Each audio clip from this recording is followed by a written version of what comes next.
Hi బాబూ, నీకు వజ్రం అంటే తెలుసా? వజ్రం అంటే చాలా విలువైన రాయి. ఇప్పుడు మనం ప్రపంచంలోనే ప్రసిద్ధి పొందిన కోహినూర్ వజ్రం గురించి తెలుసుకుందాం. కోహినూర్ అంటే ఏమిటి? కోహినూర్ అనే పదం పర్షియన్ భాషలో వచ్చింది. దాని అర్థం కాంతి పర్వతం అని. ఈ వజ్రం చాలా పెద్దది, ప్రకాశవంతం, తెల్లగా మెరుస్తూ ఉంటుంది. ఎక్కడ దొరికింది?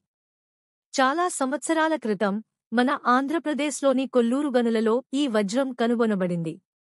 అంటే కోహినూర్ వజ్రం మన తెలుగు నేలలో పుట్టింది.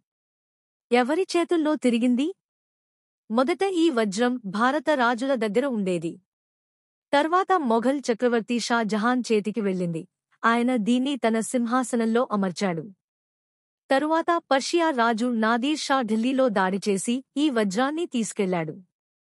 అప్పుడు ఆయన ఇది నిజంగా కాంతి పర్వతం అని చెప్పి దీనికి కోహినూర్ అని పేరు పెట్టాడు. తరువాత ఇది సిక్ రాజు రంజిత్ సింగ్ దగ్గరికి వచ్చింది.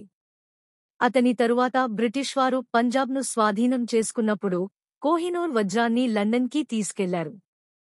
ఇప్పుడు ఎక్కడ ఉంది? ఇప్పుడీ కోహినూర్ వజ్రం ఇంగ్లాండ్లోని టవర్ ఆఫ్ లండన్లో బ్రిటిష్ రాణి కిరీటంలో అమర్చబడి ఉంది. అక్కడ ప్రపంచం నలుమూలల నుండి వచ్చినవారు దీనిని చూడటానికి వస్తారు. ఇది ఎందుకు ప్రసిద్ధి చెందింది? ఎందుకంటే ఇది చరిత్రలో చాలా రాజ్యాల చేతుల్లో తిరిగింది. ప్రతి రాజుకు ఇది గర్వకారణమైంది. కొందరు దీన్ని అదృష్ట వజ్రం అంటారు. మరికొందరు శాపగ్రస్త వజ్రం అంటారు, ఎందుకంటే దీనికోసం యుద్ధాలు జరిగాయి.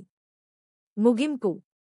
కాని మనకు గర్వంగా అనిపించేది ఏమిటంటే ఈ కోహినూర్ వజ్రం మన భారతదేశం నేలలో పుట్టింది. ఇది మన చరిత్రలో ఒక వెలుగైన రత్నం.